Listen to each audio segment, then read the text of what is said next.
call the meeting to order. Linda, you have the record of attendance. Any additions or deletions? Go ahead, Jeff. Thank you. Thank you, Your Worship. So we'll just pick up right where we left off with regard to the 43 recommendations. I understand we want to be done by 11 o'clock this morning, so we'll shoot for that. So we're on recommendation number 28 from the Fiscal Review Report, which dealt with special taxation legislation that restricts property taxation or revenue will be reviewed to determine appropriateness. So the recommended response to that is that we support that proposal and that we look at repealing of all existing tax limiting legislation that could otherwise be implemented through municipal bylaw. And what I'm getting at there, and this is something that hits close to home for this council, is we have several pieces of provincial legislation that provide exemptions to organizations within the town of Yarmouth that are decades old, from back in the day when we had the Old Towns Act, where we clearly didn't have the authority to do that.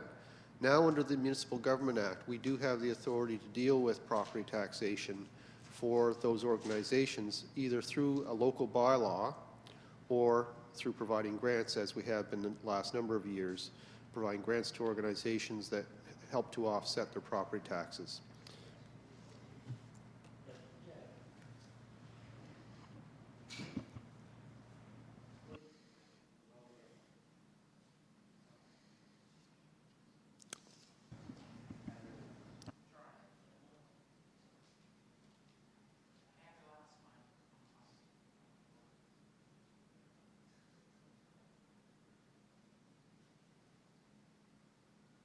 Okay, thank you, Your Worship. Jeff, this response to 28, it says repeal of all existing tax limiting legislation. Now, that means everything is open out there, would it be? So, like, for instance, nonprofit organizations, churches, no. Correctional centers, no, all kinds of other stuff? No, sorry. What I was speaking of in that response was what were essentially private members' bills that were introduced before the Municipal Government Act. So we have a few, and I can list a few for you, in the town of Yarmouth, where not-for-profit societies are given tax exemptions by the province that today we could do under the Municipal Government Act. So they would include the Yark, the golf course, Tidal View Manor. But what would be the difference? Well, there might not be any difference, except the council would have control. Is that a good thing or a bad thing, though? Well, that's a recommendation, and so it's up to you guys to decide if it's a good thing or a bad thing. Great. If it ain't broke, why try to fix it? Okay, good, thanks.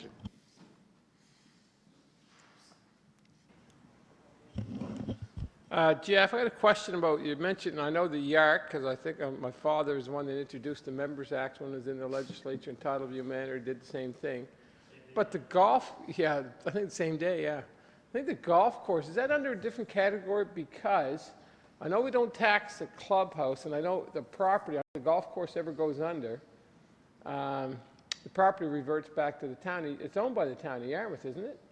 The property of the golf course is supposed to be, I think the words are recreational use in perpetuity. So if it ever went under, you can't build on it, you can't subdivide it, you can't sell it, you can't, it's granted by Clerici, I think. Well, that's new information to me. I've never heard that before. But we could certainly look at the deed, for instance, or look at the property online and determine whose name it's in. And the idea is not to target those particular organizations. There's another one that occurs to me is the Industrial Commission, right? So the Industrial Commission has legislation that provides it with a tax exemption within the town of Yarmouth. And so these bills were passed at a time when municipality didn't have the authority under the Municipal Government Act to deal with it, and now we don't have the authority to undo it. If in fact, times have changed and we decide there was a different way we want to go, we don't have the authority to undo it without the legislature agreeing.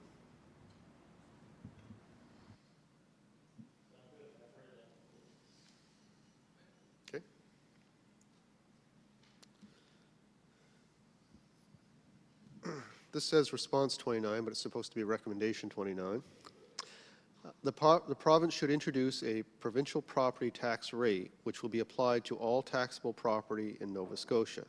The intended goal of this tax is to replace the current system of municipal contributions to education, corrections, and housing, while increasing the transparency of the current tax system.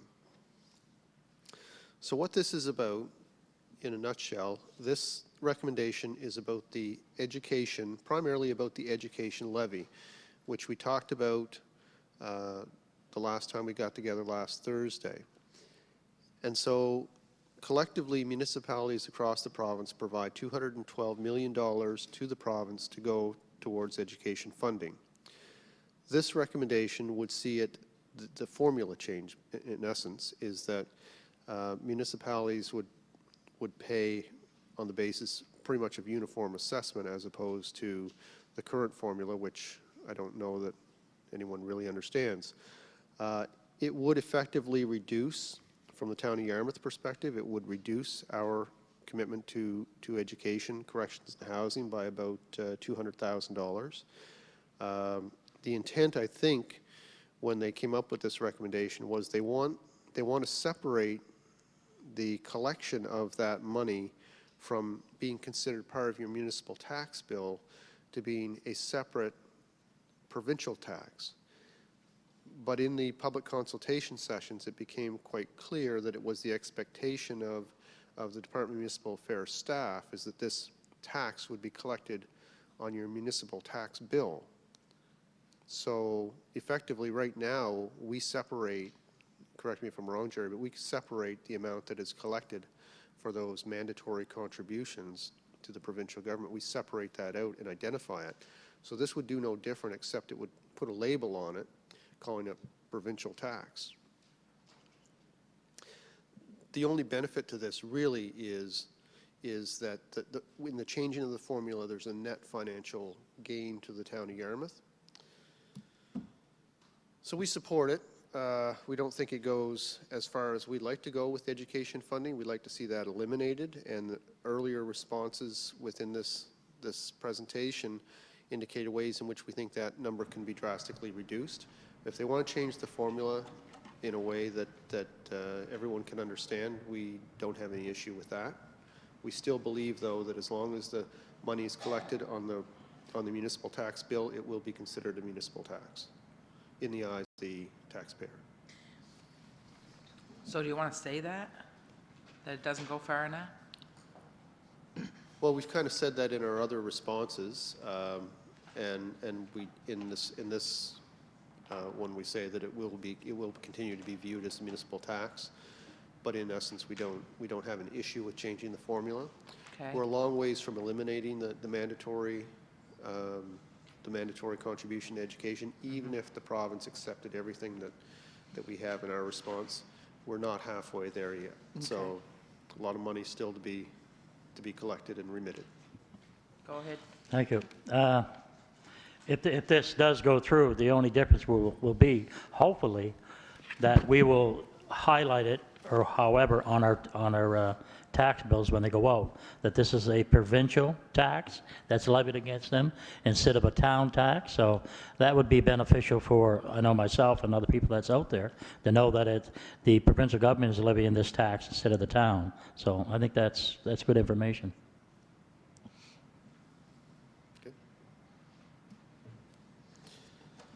So the next set of recommendations under fiscal review, they call opportunities to improve collaboration.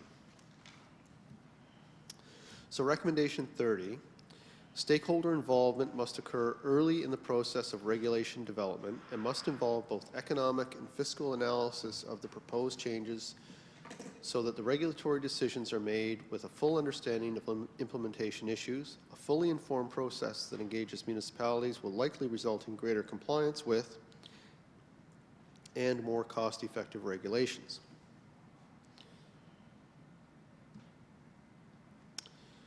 Our response is that regulation, particularly environmental regulation, is becoming a death by 1,000 cuts for municipalities. We fully support this recommendation, and the most blatant example of how this is affecting us is still out ahead of us. We're not there yet. It deals with wastewater regulations.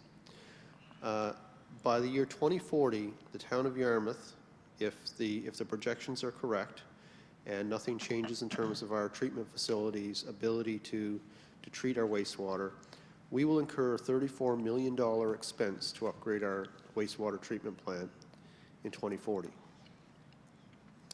The reason, sorry, yeah, well, I'll tell you that sounds like a long ways away, but looking at a timeline, a realistic timeline to begin to prepare for this town to absorb any reasonable part of $34 million, we're going to have to start setting aside money within the next couple of years, because $34 million is a heck of a lot of money. It is that. So I talked to our wastewater treatment plant operator, and I asked him about this. And we have right now, we have an operating permit. We can operate until 2040 because of our plant, or our process, our ability to treat the wastewater is very, very good. But my understanding, and you know, I'm a layman on this, is that in terms of solids in the wastewater effluent, we have it down to about 40 parts per million. In order to meet the regulations, it needs to be down to 25 parts per million. So we're going to spend $34 million to reduce the parts per million by 15 of solids, suspended solids in our wastewater effluent. $34 million. I don't know about you guys, but this to me is just shockingly absurd that a town of 7,000 people with a harbor as beautiful as ours, well, I've never heard anybody say, you got to do something about the condition of the harbor. That we would spend $34 million of infrastructure money, no matter if a third of that, a tenth of that, or all of that is our town taxpayers' money, no taxpayer should have to pay $34 million when there are all the other things that we have on our plates that we could do with $34 million to reduce the suspended solids in our wastewater effluent by 15 parts per million. But that's what we're up against. The federal government has accepted that that standard, and even though we're very close to it, we're not there. This is what the, I'll just run through this a little bit and then I'll answer a couple questions. I see there's some lights flashing. This is a chart that was included in the fiscal review, public consultations, and in the report. And it talks about the estimated cost of dealing with that regulation. And if you look on the far right is the town of Yarmouth.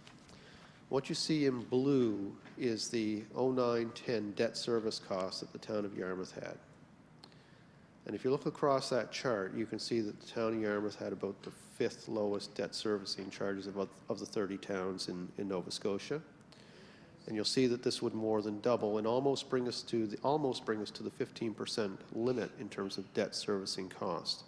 That's a requirement. So we would chew up our ability to service or to have debt for infrastructure on this one issue alone, the 15 parts per million.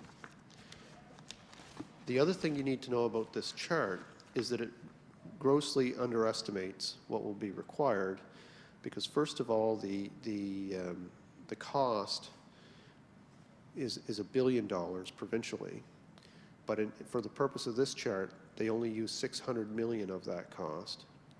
Then they assume that the municipalities would only have to borrow 1/3 of their share. So that bit of red you see added to our line is actually 1/3 of about half of the actual cost. So the town of Yarmouth has the 4th lowest debt servicing cost of the 30 towns in Nova Scotia as of 09-10, and since then all we've done is reduce our debt servicing costs. We've retired debt since then. We are the 5th largest town by population. We are the only municipality that fully funds our amortization cost from our tangible capital assets, and we've been doing that for the past 8 years. So if anybody can handle this, we can. We recommend a provincial, so I'm suggesting to you that we recommend a provincial initiative to put a moratorium on any new environmental regulation on the service provided by municipalities unless it can be shown that a new program to fund the improvements is in place and available for those affected by the change.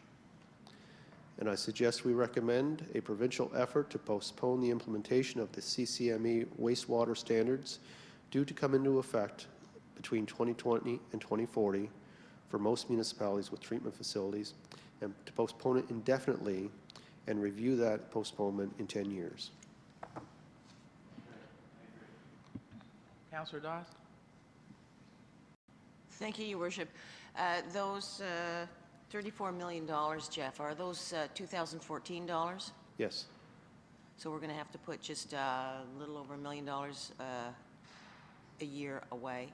If we were And going to hope fully, that if we were going to be fully funded, come 2040, when we expect we'll be required to meet the requirement, if we were going to fully fund it, it would be about $1 million a year. Thank you. Now there is another little bit of an issue with that, and that is I expected our year was 2030, but because of the test samples that they've taken at the treatment plant and have sent off, and the federal testing of those effluents, our date is 2040. There are some that are going to be 2020. Oh, sorry. I think actually. No, Jim? his No? light's not on. Oh. I was looking at the chart. Parsboro, it seems as though Parsboro had absolutely no debt servicing cost. It looks like it from here. That's what it looks like to me as well. How did they do that? I would suggest that they've not borrowed money, that they've retired any debt that they had as of 09-10. And again, this is the information provided by Service Nova Scotia, so I don't know if they have any debt now. I don't know how they managed to do that. I could suggest a couple of ways, but without knowing, I don't know that would be That's fair. right, that was in 2009. The picture could look completely different now. Yeah. All right, thank you. I agree with the both recommendations, but that second one especially. This is way out of whack. Well, the good news is because we're 2040, a lot of water will go under the bridge between now and when we need to come up against this. However, as I said, it's only in the next few years that we're going to have to start putting some money aside specifically for this project. What my hope is that we'll see what the federal and provincial governments are going to do around this issue for those municipalities that will come ahead of us, whether they're going to create a program. My fear is that they'll just point to the existing programs that Build Canada Fund and the gas tax. And those two combined, if we put all that money that we would get from gas tax between now and 2040, would not come close to paying the cost of this regulation. And this is one regulation. And keep in mind, we spend, and our taxpayers spend a lot of money every year to deal with solid waste, right? We have a solid waste park that we jointly own with the other municipalities out on the Hard Scratch Road. We have several staff working there year round. We separate our garbage. Our homeowners and our businesses spend a lot of money, and that is to meet environmental regulation. And other municipalities aren't where we are, so we've already made those investments, and they're always continuing to add more to that, to say there's more you need to separate, there's more you need to do. And I guess at some point there has to be an end. There has to be an end. There has to be a place at which we can say that is good enough. And for a province with the second lowest GDP among the provinces in Canada to try to be the leader in environment comes at a huge cost. And for those that will say that environment creates business, drives the economy, well, look at those two numbers. We are on the leading edge of environmental stewardship in Nova Scotia. We have legislation that puts us there, and yet we have the second lowest GDP in Canada. At some point, someone has to draw the line and say enough's enough. Yeah, you're on. Yeah, and I think, Your Worship, now with your new position on the UNSM board, and I saw Mayor She's right there. Woodside on TV the other night. He was in Ottawa Yeah. talking on, I think it was, I don't know if it was Evan Solomon, Powers and Politics, or Dan's favorite, Don Martin. But it's an opportunity for us with this federal election. We have to keep hammering that, you know, outlying areas can't afford this.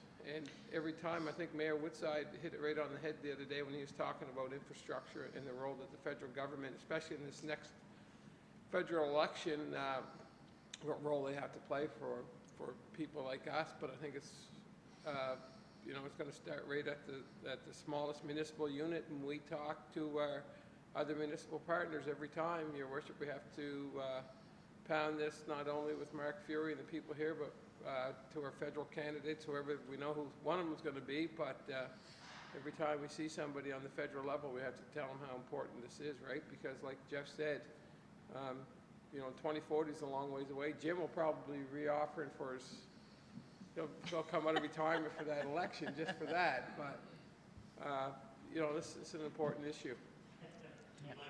And like Jeff said too, you know, you think about it, he said, well, and that's only one, right? And Exactly. Councillor Dennis and myself were at Waste Check yesterday, and they're talking just a small thing with the fluorescent bulbs. And you know, what the federal government mandated for us to do, and then they kind of, everybody went out and bought those bulb smashers that recaptures the mercury. Now the federal government's kind of backtracking a little bit, so we've bought this equipment, rebuilt some of our infrastructure to capture this stuff, and now they've backed off of that one a little bit. But we were saying around the table yesterday, if we send in a recommendation to provincial government to keep on that track, well, you know where the cost is going to fall? It's going to come right back around this table again. So it's going to be an opportunity for Your Worship to talk to Mayor Woodside and tell him, you know, this is one of our key issues for this federal election. I agree. I just can't see it happen. I can't see him making us do it. Deputy? Jeff, I just had a comment that I was going to make at the beginning of the session. I've looked at all of the recommendations, and I wonder how you would want to see us implement them.